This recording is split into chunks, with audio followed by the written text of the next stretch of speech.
The race to the 2023 presidential election is gradually gathering speed.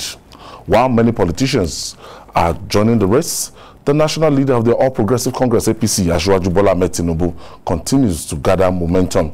One man at the forefront of this Asiwaju momentary race for the 2023 presidency is Abdulmumin Jibrin, the former lawmaker who is now the Director General of the Tinubus Support Group's Management Council, has never shied away from describing Tinubu as the best man for the job. Let's hear from him in one of the outings for the group. Every delegate, when he knows that if he turns to the right of his house, is an Asiwaju, left is Asiwaju, front is Asiwaju, back is Asiwaju. When he comes to Abuja, he knows that it is Asiwaju he is going to. 2023, it's about our future. It's about the future of this country. We cannot toy with it. Previous government, and of course the previous government, the present government, has done their very best. But here we can't take chances. We want the best hand. Yes, within the APC, we've said repeatedly, we have very good hands. We have very, very good and competent and qualified people that can be president. But we have someone that has an edge. And beyond having an edge, we want someone that combines the competence, the qualification, and the capacity to win the election. And who has that qualification? Who has the whole of that all combined? Who has it? Thank you for staying with us. We have joining us from Abuja for this discussion is the Director General of Tinubus Support Group's Management Council, Abdulmumin Jibrin. Thank you for joining us. Honorable. Thank you so much for having me. It's good to have you today. You look resplendent in white. I like your backside. I'll be your backdrop. Okay, you are someone with strong convictions. What makes you think Bola Tinubu can take Nigeria out of its present situation? I have spoken, or let me say we have spoken over and over about that, and straight to the point, key is experience. We've always said that he's equipped with so much experience, understanding Nigeria, understanding the politics of Nigeria, understanding the people of this country, understanding the nature and the pattern of our economy, understanding the basic needs of our economy, understanding the issues when it has to do with the politics of our country, with the economy of our country, and of course social cultural issues. Secondly, his competence has never been in doubt, and his capacity to be able to change things and improve on what he has made on ground. And repeatedly, we kept saying over and over again that he has done this. In Lagos, we've seen, even though after leaving government, he has not held any political position, but everybody knows that he has been part and parcel of a lot of policies that have impacted positively to this country and, of course, the people of this country. So, again, when you look at his capacity, his educational background as an accountant, his working experience in international, multinational organization, Arthur Anderson, Mobile, serving in the Senate of the Federal Republic, working in the executive arm as governor of Lagos State for 2 terms, and of course in the last 15 years being in the corridor of power, encouraging government, building opposition, and strengthening the institution of our government. You have any doubt that at this point in our country, this is the person that we're looking for. One thing that has generated so much controversy lately is the source of Tinubus wealth. I want you to throw some light on how the man that you support, that you want to see become president of Nigeria, made his money. How did he make his money? Well, it has never been a source of the controversy. The only thing is that, that this is applicable to all of us. We also understand the psychology of people and, of course, journalists. Any journalist who asks us a question and we are sure that he is up for mischief, we will not give him the opportunity to do that. But when you talk about the age of Asiwaju, the source of wealth of Asiwaju, the spendings of Asiwaju, it's always been in a public glare. So I find it personally very embarrassing that as journalists will ask the age is a public matter. It's there. Every year he celebrates his birthday. 69 years old, getting to 70. It has never been in dispute. Source of wealth for somebody who has been haunted right from his schooling days by multinational organization, worked for Arthur Anderson, worked for Mobile, got into politics, and except somebody who has a short memory. But this man didn't go into politics, a poor man. I can assure you that no senator of the Federal Republic of Nigeria is a poor man.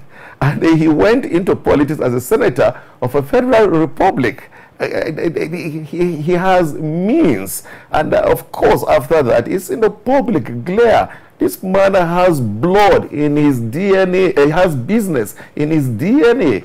Importing, exporting, and the rest. All the people talking are fully aware that he was sponsoring pro-democracy single-handedly. Nobody has come out to actually give a contrary opinion to that pro-democracy activities in the mid-90s, all true. So why are they not asking where he was getting that money from? And over the years, this is a man who has had investments all over the world, massive shares in Apple, the Apple that you know, and if you know the processes of that, you have to go through due diligence to be a shareholder there. And I was actually even surprised lately when I was watching a football match with him, and for me to get to know that he is also a shareholder in Manchester United. So he's been in business. But even if you put that aside, for somebody of his caliber, and the level that he has attained in politics, not only in Nigeria,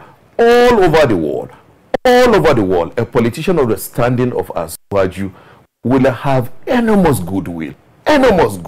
So you can categorize his wealth from his business life, his working life, and you can also categorize the second part of his wealth from massive goodwill from of course, well-wishers, and that shouldn't come to anybody by surprise. Okay. Thank you very much.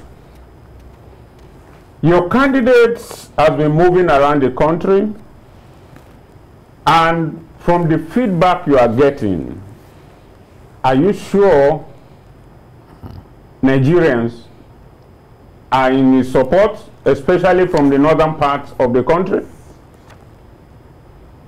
How can you galvanize? Yes, I'm very sure that... Go ahead.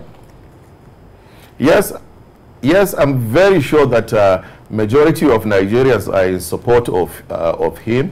And again, I have said this, any day, anytime, if you call for an election within the APC, even if it is a referendum, Asiwaju is going to win. He remained the second most influential person in the party and the second most popular person in the party. And nobody can argue that President Muhammad Buhari remains the most influential and the most popular person within the party, if you're talking about the elites of the party, and of course outside, and of course the other layer, that is of course the general members of the party. So and from your interaction, influential person within the upper hierarchy of the party, and of course the general public, when it comes to the general membership of the party, is Asiwaju. Nobody can argue that. And that's spread across all over the country. No any single individual, if you take away President Muhammadu Buhari, no any single individual, I repeat, can defeat Asiwaju Bola Tinubu either in a direct election or indirect election or a referendum in any part of this country. We can put that to test. Nobody, count them, no any individual within the APC today, if you put aside President Muhammadu Buhari. So it's a matter of somebody who deserves it. It's a matter of somebody who his time has come. It's a matter of somebody who has shown loyalty to the party, who has helped in building the party, who has helped in funding the party, who has come through for the party at the time of need of the party.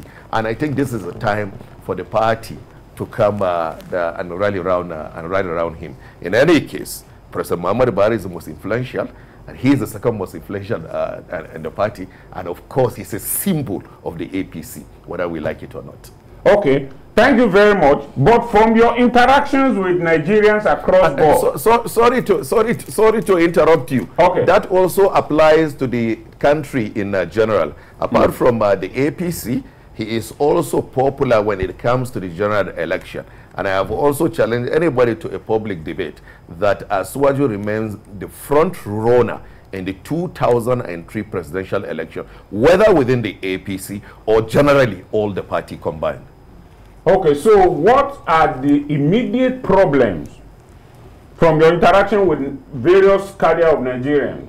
What are the immediate problems they think he must solve?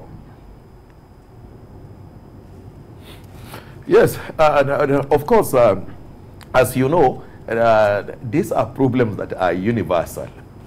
In every country of the world, the problem revolves around security, infrastructure, economy, education, social welfare, healthcare. These are problems that are like a natural phenomenon.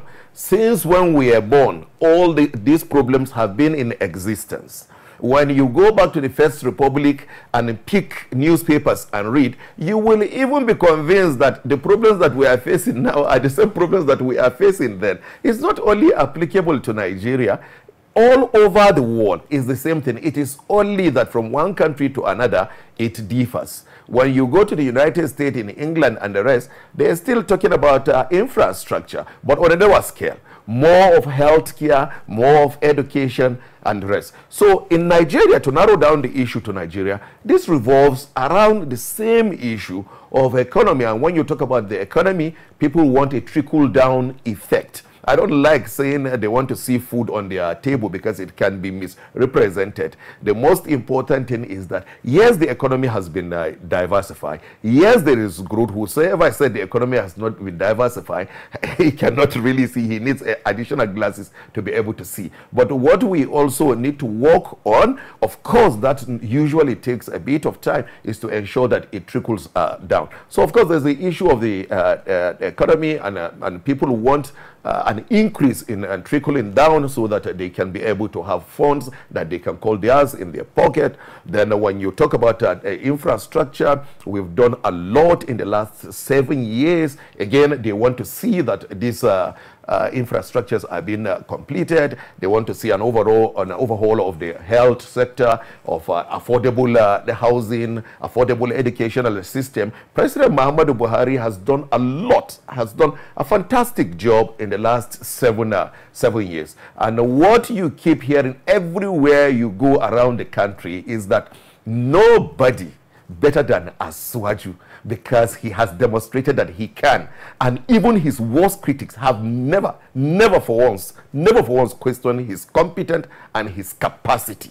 So Nigerians are convinced that yes, these issues are being dealt with, but even though there are still challenges In this regard, they believe that the capacity of Asiwaju, his pedigree, when he becomes president, they want assurances that he will be able to concentrate, narrow down on these issues and deal with them decisively. One key issue also is security. Of course, everybody understands that security now has become a global issue. President Muhammad Buhari has done a lot.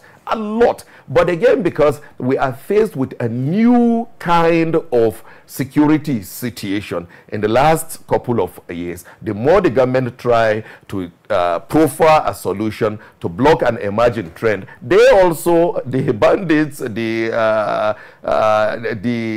those who are giving us a problem in the security realm of the country, they are also devising other means. So Nigerians are also concerned for a president that will come in place and consolidate on all the achievement of President Muhammad Buhari in terms of security. There's been acquisition of a lot of hardware and software for the military. There's been training and retraining. There's an issue of change of Honorable Jibrin, to be able to preempt and not to if you can hear me, let me just pause you there. We believe that Asiwaju Bola Tinubu is very, very acquainted with this, and he's in a right position to be able to pick up from where the president stops. All right, let me just pause you there. We'll take this break. When we come back, we'll talk more. Please don't go away. For staying with us, we still have Honorable Jibrin with us, and Jibrin is the Director General that's for the Tinubus Support Group Council, Management Council. Now, Nigeria is a bigger stage than Lagos. This is Nigeria now. This is quite bigger. What kind of advantage will it be having? Of course, two very.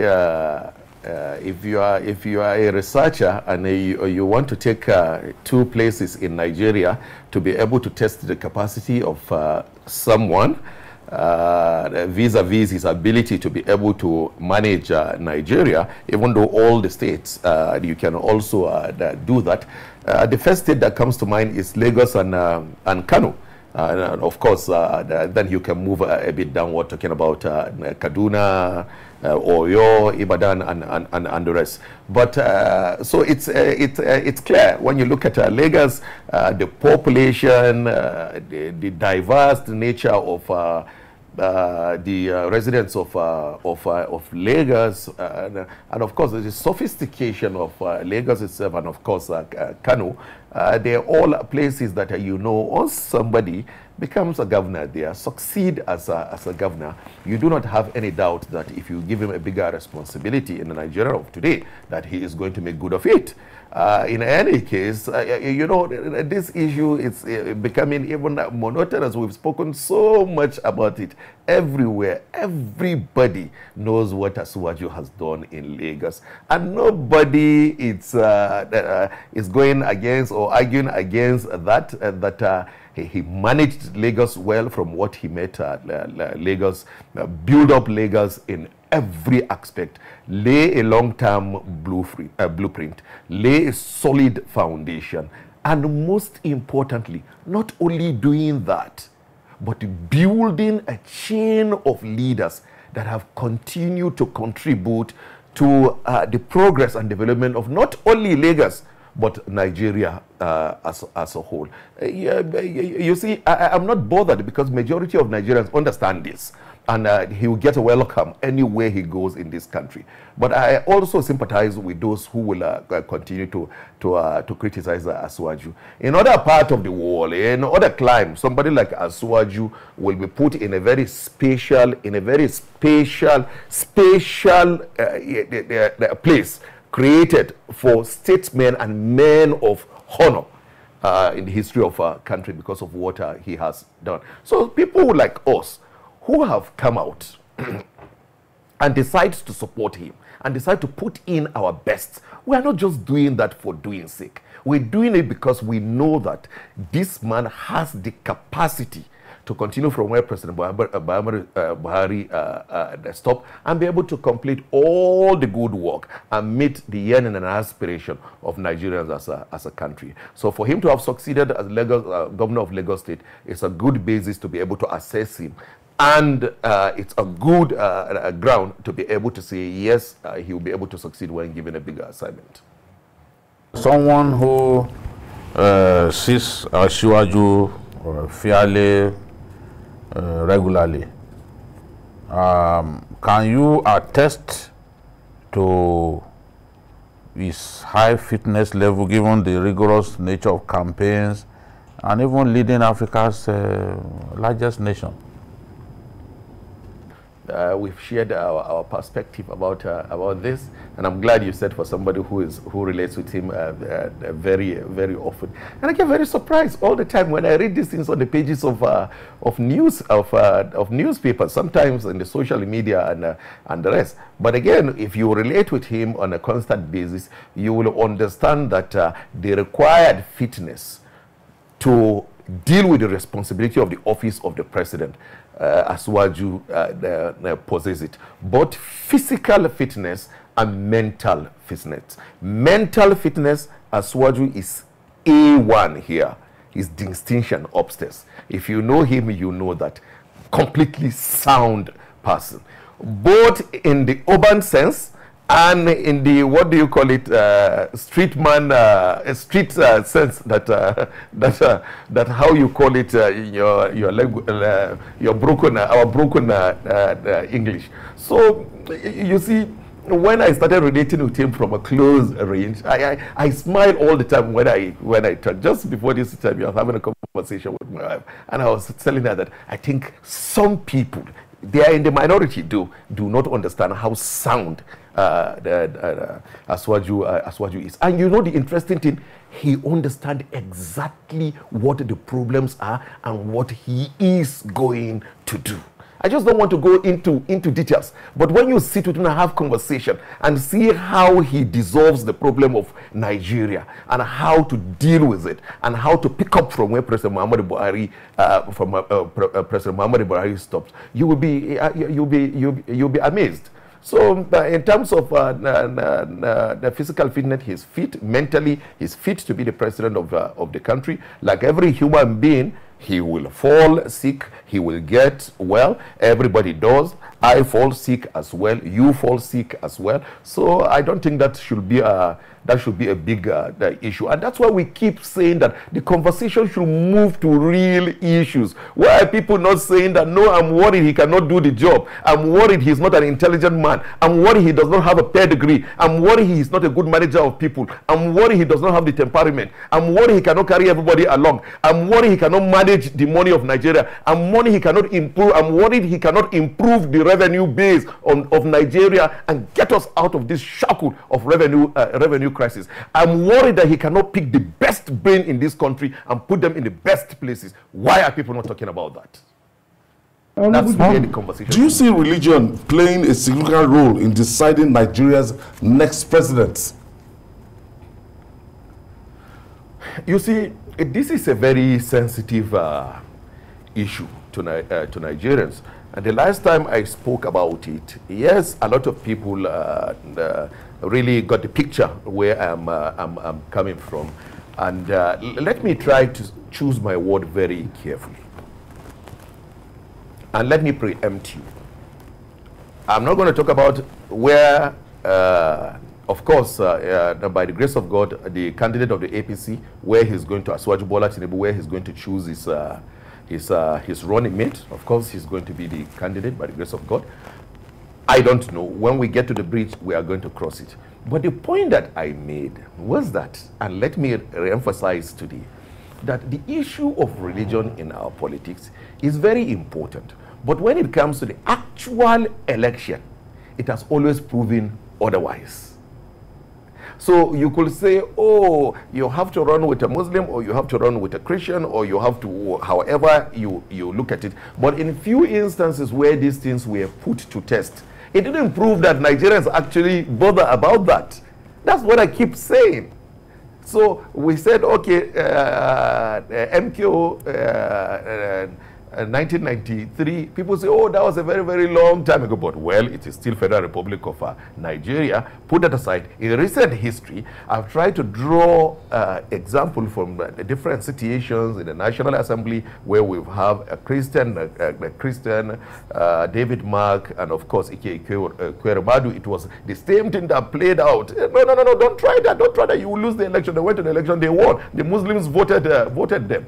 In Femi and Wasi, the same thing. I managed that campaign, so I can be able to competently say. They said to us, oh no, you are going to win, but the moment you run Muslim, you will lose. The Christians all voted us. In recent history, it happened in Kaduna,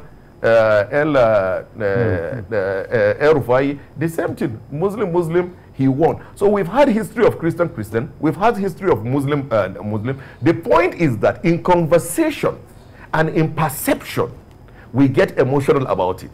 But in the few instances where you can say in actual tests, where those issues have been put to test, it has proven otherwise. But it rarely doesn't matter. Within the APC, we have enough, we have good Christian Northerners that can be vice president. We have good Muslim Northerners that can be vice president. So, but that will be the decision of our candidate, and by the grace of God, the incoming president, the president in 2023. That's not my own decision. Okay, now let's look at the issue of zoning. Whether PDP or APC, that issue is a very hotly contested issue. If the APC decides to give your candidates the ticket, what do you think will be his chance?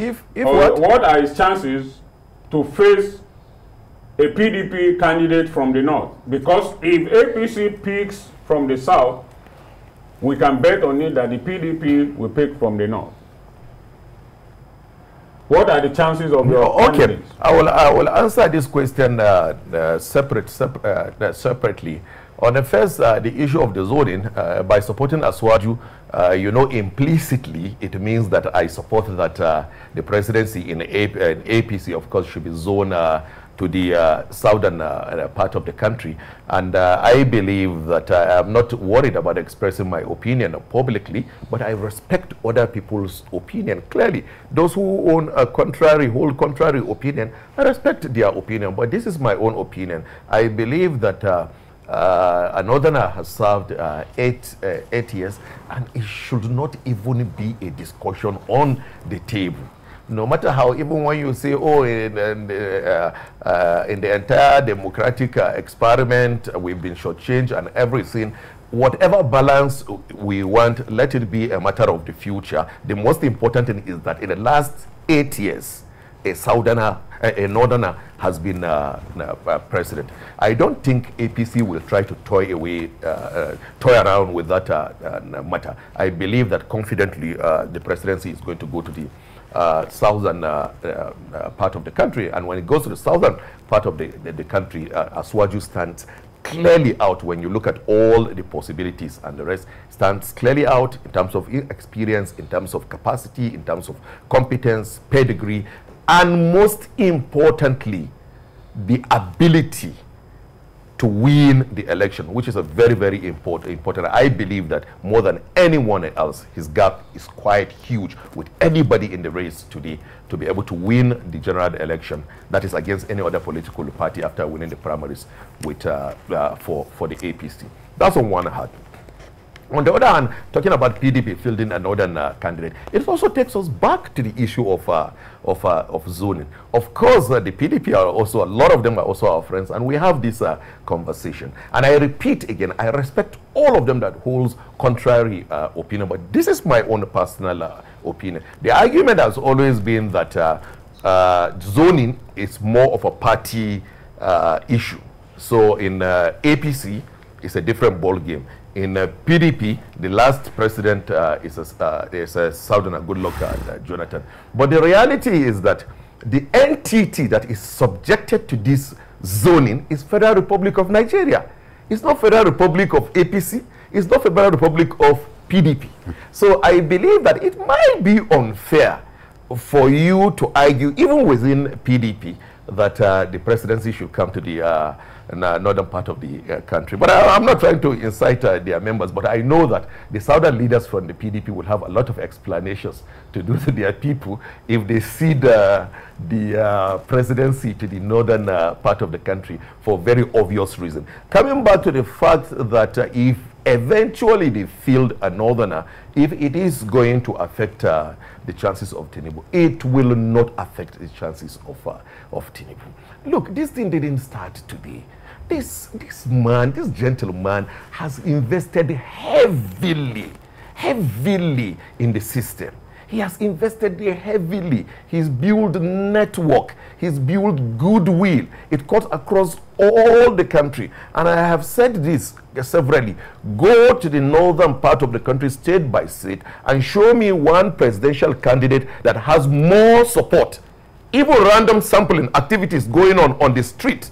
Who? I have argued that show me one candidate that has more support than Asiwaju Bola Tinubu. Whether the northerners who are in the contest or the southerners who are in the contest. Take it state by state. Send a team there and let them do a random sampling, and you will see for yourself. Asiwaju, look, it's a tsunami that is coming, and you can understand what we are saying. It's a movement. The Lagos governor puts it in a more tidier manner. He said it's a movement. The Asiwaju presidential aspiration or the Asiwaju presidency is unstoppable. It's a thing of destiny. It's something that the time has come. Yeah. And that is why, let me conclude, and that is why you see, he never said he wants to be president at any point. He was senator since 1992 and governor 1999. All of his colleagues have attempted to be president. He never says so. You know why? Because this of his is sound. He knows the timing. He knows the right time. And there are no reason for anybody now to try to deny him that in any case, by the grace of God, he will be president. Okay, Honorable Jibrin, the way the APC and in fact the PDP is currently, governors are extremely influential, extremely powerful. They are more or less like the major decision makers in the two parties. How much of the support of today's governors from the APC does your principal have? Yes, of course, I completely agree with you that the governor constitutes a very, very influential part of the decision making, and of course within the party and of course the country as a whole. Anybody who's with the committee of governors, then he doesn't understand the politics of the country. And the point is that Asiwaju has always worked with a team. And so we're working with a team. There are things that I should say here, there are things that I will not say. We have a very good team working. And while people are talking, while people are tweeting, sending pictures here and there, we are working day and night. We are reaching out to everybody. So we're reaching out to even to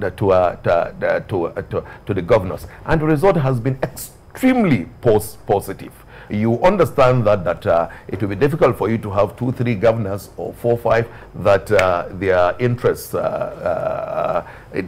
is merged together. Maybe in the last 2-3 years they might see things that way, but you know, now just few months to the election, everybody has his interest, and fairly so. And they're also carrying the load of their people behind them. So you will understand that every governor has to be on the table. So we are looking at the issue. We have been looking at the issue that way, and that has always formed our approach to reaching out to the governors. So a lot of conversation have been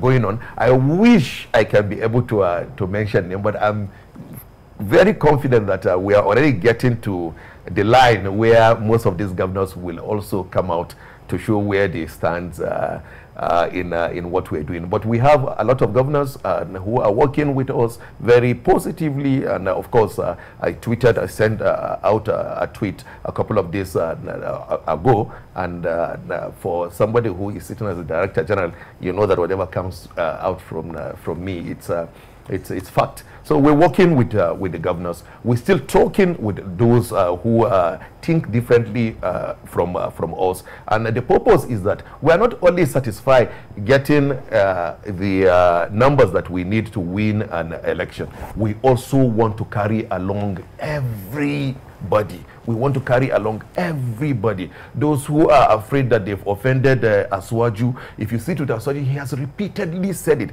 that I'm a product of grace. I've been raised to understand what it means to be gracious.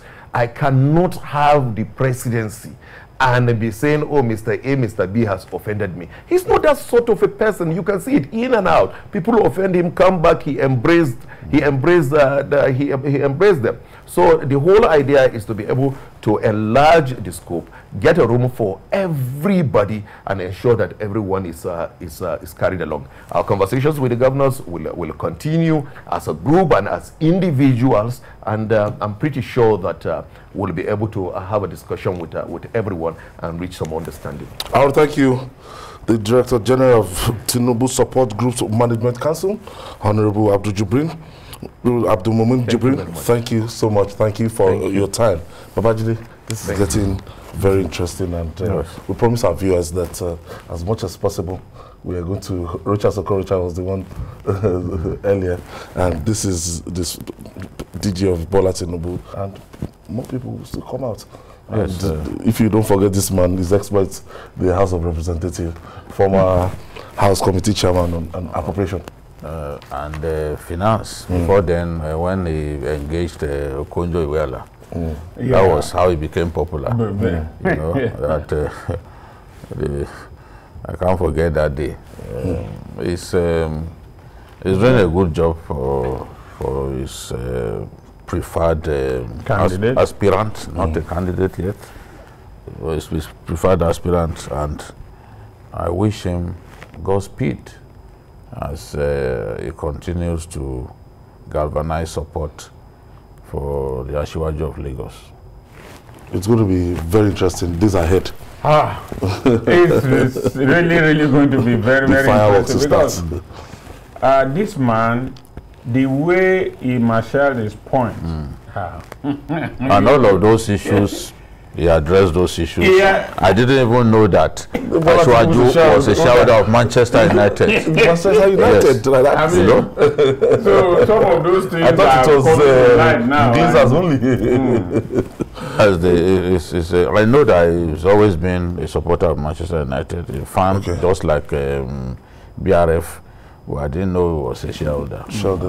He says a lot to be a shareholder of Apple, to be shareholder of Manchester United. If anyone knows how much Apple shares go for now, you know that you must be a man of considerable means to be a shareholder of Apple and Manchester United. So he's been a beneficial. Asiwaju is a red devil. Yes, of course he is. He's been a very beneficial interview with Abdulmumin Jibrin. And, thank you. I like how you believe. In fact, I've been able to also know some of the things I never knew before. Yes, even me.